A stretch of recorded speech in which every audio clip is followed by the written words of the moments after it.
జయము పొందేది ఎలాగ? వెయిట్ మినిట్ ప్రోగ్రామ్ను వీక్షించడానికి ఆన్లైన్కి వచ్చినటువంటి మీకు ప్రభు పేరిట శుభములు కలుగునుగాక. ప్రియమైన వారలారా, మనకి జయము పొందేది ఎలాగా అన్నటువంటి ఈ విషయం మనం వెతుకుతూ ఉంటాం. సులువు పద్ధతులు వెతుక్కుంటే ఎక్కడో దగ్గర దొరికిపోతాం. కానీ యథార్థంగా ఎలాగ జయం పొందాలి అని మనం అన్వేషిస్తే కొన్ని పద్ధతులు ఉన్నాయి. అందులో ఒక బలమైనటువంటి పద్ధతి ఏంటంటే, బైబిల్లో ప్రకటన గ్రంథం 12వ అధ్యాయం 11వ వచనంలో దుష్టుడు అన్నవాడు ఒకడున్నాడు. వీడు చేసే పని ఏంటంటే, ఎప్పుడు మన మీద నేరాలు మోపుతుంటాడు. లేనిది మన మీద వీడు చేశాడు అంటే అది నేరం అన్నమాట. నేరం మోపటం, ఇట్ ఈస్ అక్యూజింగ్. కనుక వీడిని జయించాలంటే ఆయుధము, 2 ఆయుధాలు అక్కడ ఆ వాక్యంలో ఉన్నాయి. ఏంటి ఆయుధాలంటే, గొర్రెపిల్ల రక్తమును బట్టి తామిచ్చిన సాక్ష్యమును బట్టి జయించి ఉన్నారు. ఎవరిని జయించి ఉన్నారు? నేరాల మోపు అపవాదిని. ఎలా జయించారు? గొర్రెపిల్ల రక్తము, గొర్రెపిల్ల రక్తము. అయితే ఈ మాటను మనం అర్థం చేసుకోవటానికి కొంచెం బ్యాక్గ్రౌండ్కి, స్పిరిచువల్ రెల్మ్లోకి వెళ్ళాలి. అంటే ఆత్మ సంబంధమైనటువంటి పరిధిలోకి వెళ్ళాలి. గొర్రెపిల్ల రక్తము.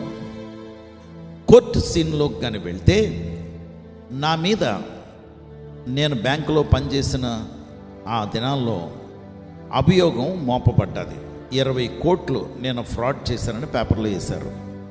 సిబిఐ వాళ్ళు తీసుకెళ్ళిపోయి ఇన్వెస్టిగేట్ కూడా చేశారు. ఇన్వెస్టిగేట్ చేశారు. సిబిఐ వాళ్ళు ఇన్వెస్టిగేట్ చేస్తే అంత పగడబందీగా ఉంటుందని మీరు అనుకుంటారు కదా, అలాగే అనుకోండి. రైట్.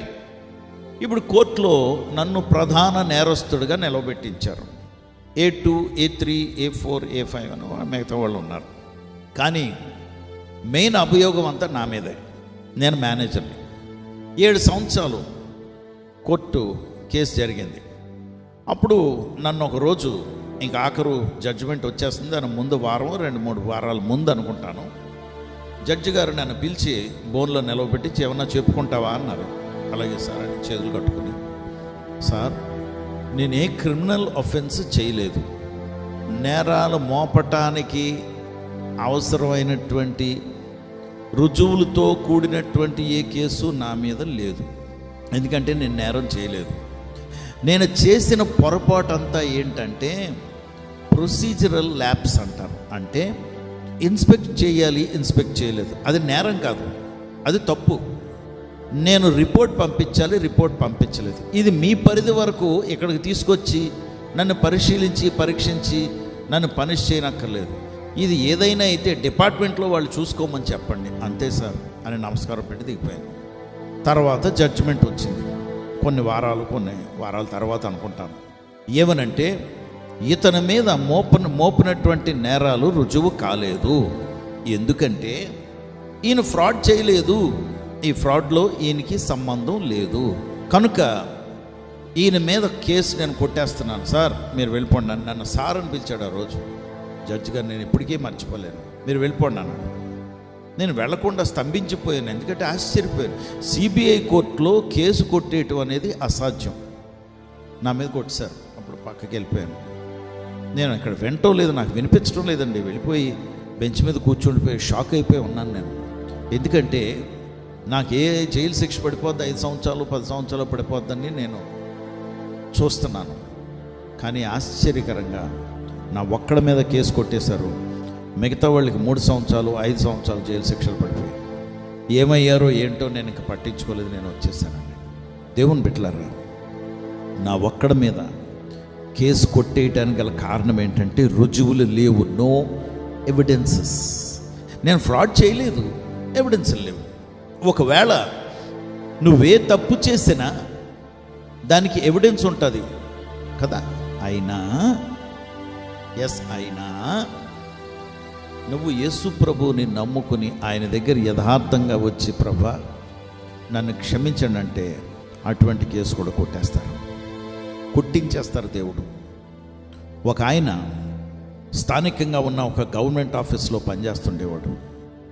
ఆయన నాస్తికుడు. ఆయన లంచం తీసుకున్నాడని ఆయన లేనప్పుడు ఆయన డ్రాయర్లో 50,000 పెట్టి, తర్వాత పోలీసులు వచ్చి నీ డ్రాయర్లో 50,000 ఉన్నాయి, నువ్వు లంచం తీసుకున్నావు అని చెప్పి అరెస్ట్ చేశారు. అరెస్ట్ చేసి రిమాండ్లో పెట్టి కేసు పెట్టేశారు. ఉద్యోగం సస్పెండ్ అయిపోయాడు. నాకు 1 సంవత్సరం తర్వాత పరిచయం అయ్యారు. అప్పుడు నేను ఆయనతో ఇదే మాట చెప్పాను, సార్ నేను ఏం చేశానో నాకు తెలుసు, దేవుడికి తెలుసు. నేను చేసినటువంటి వాటి నుండి దేవుడు నన్ను బయటికి తీసుకొస్తే మీరు చెయ్యనటువంటి దానికి దేవుడు మిమ్మల్ని తీసుకురాగలరు. నేను ప్రార్థన చేస్తాను, చెయ్యినా? మీరు దేవుడు నమ్మరని తెలుసు నాకు, కానీ నా దేవుడు తీసుకురాగలిగిన దేవుడు అని చెప్పాను. ఆ రోజు కన్నీళ్లు కారుతూ భోజనం చేస్తున్నాం. ఆ భోజనంలో కన్నీళ్లు కారిపోతున్నాయి. ఆ కన్నీళ్ళే భోజనంగా తిన్నాడైనా. దేవుని బిడ్డలారా, తదుపరి నేను ప్రార్థన చేశాను, ఆయన దేవుడు నమ్ముకున్నాడు, కేసు కొట్టేశారు.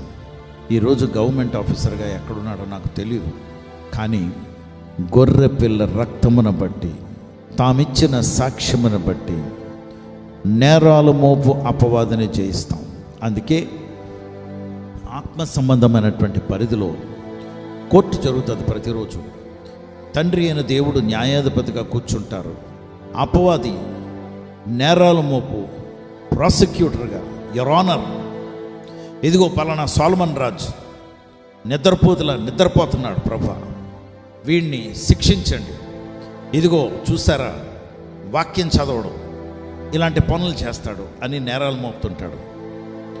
అప్పుడు సోలమన్ రాజు పేరుని బట్టి కాదు, సోలమన్ రాజు తల్లి నమ్ముకుందని కాదు, సోలమన్ రాజు చెల్లి ప్రార్థన చేస్తుందని కాదు, సోలమన్ రాజు మంచి చర్చికి వెళ్తున్నాడని కాదు. సోలమన్ రాజుకి దేవునితో సంబంధం కానీ ఉంటే, సోలమన్ రాజు ప్రార్థన చేసి ప్రభువా నన్ను క్షమించండి అన్న ప్రార్థన యేసు ప్రభు వారి దగ్గరికి చేరితే, యేసు నామంలో ప్రార్థిస్తున్నాను తండ్రి అని అడిగితే, వెంటనే ఈ ప్రార్థన యేసు ప్రభు వారు అక్కడ తన పక్షాన అక్కడ అడ్వకేట్గా, న్యాయాధిపతిగా ఆయన వాదిస్తుంటారు. అప్పుడు యువర్ ఆనర్ అని చెయ్యెత్తుతారు. జడ్జి గారు, తండ్రి అయిన దేవుడు చెప్పు ఏంటి అంటారు.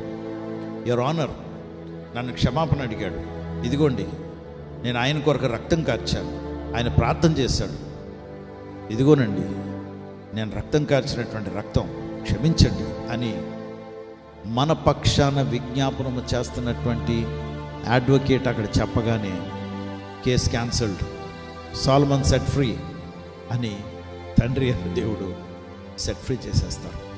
నా జీవితంలో జరిగింది అది, ఆ గవర్నమెంట్ అధికారి జీవితంలో జరిగింది అది, నీ జీవితంలో కూడా జరుగుతుంది. ఒప్పుకుంటావా? గొర్రె పిల్ల రక్తమును బట్టి, ఆయన కార్చిన రక్తమును బట్టి నీ మీద మోపబడిన అభియోగాలు, నీ మీద మోపబడిన ప్రతి యాక్యుజేషన్ అన్నిటినీ యేసుప్రభు వారితో చేస్తారు. ఈ ఉదయం యేసుప్రభు వారి రక్తం బహుబలమైనటువంటిది, ఆశ్రయిద్దాం. నిన్ను బయటికి తీసుకొస్తారు. నన్ను బయటికి తీసుకొచ్చిన నా ప్రభు నిన్ను కూడా బయటికి తీసుకొస్తారు. నన్ను బయటికి తీసుకొచ్చిన ప్రభు ఎందులోంచి తీసుకొచ్చారు? ఫ్రాడ్లోంచే కాదు, ఒక కిడ్నాప్ కేసులోంచి, ఒక మర్డర్ కేసులోంచి నన్ను తీసుకొచ్చేశారు. నేను మర్డర్ చేయలేదు, కిడ్నాప్ చేయలేదు, ఫ్రాడ్ చేయలేదు. అయినా ఈ అభియోగాలు మోపబడిన తర్వాత అందులోంచి తప్పించుకోవటం అసాధ్యం. కానీ నా దేవుడు చేయి పట్టుకుని ఆ పద్మవ్యూహంలోంచి బయటికి తీసుకొచ్చేస్తారు. నా దేవుడు గొప్పవాడు. నా యేసు ప్రభువారు ఆ పద్మవ్యూహాల కన్నా గొప్పవాడు. నా ప్రభువు రక్తం బలమైనది. పరిశుద్ధుడా ప్రభా, నీకు వందనాలు, స్తోత్రాలు. నీ బిడ్డల మీద నీ రక్తం ప్రోక్షింపబడునుగాక, చిలకరింపబడునుగాక. నీ బిడ్డలను నాయన నీ రక్తంలో కడిగి క్షమించి బయటికి తీసుకురమ్మనమని, ఆ కేసులోంచో, ఆ ఇరుకులోంచో, ఆ ఇబ్బందులోంచో ప్రభా, ఆ అభియోగాల్లోంచో, ఆ నేరాలు మోపబడుతున్నాయి కదా అందులోంచో బాధపడుతున్నారు ప్రభా నీ బిడ్డలు. ఆ కోర్టు కేసుల్లోంచి బయటికి తీసుకొచ్చి స్వేచ్ఛలో నిలవబెట్టించమని ప్రభా, జీవితంలో సెలయేరుల దగ్గర నిలవబెట్టించమని, ఆనందింపచేయమని, సంతోషం ఇవ్వమని యేసు నామములో ప్రార్థించి వేడుకొంచున్నాం తండ్రి. ఆమేన్.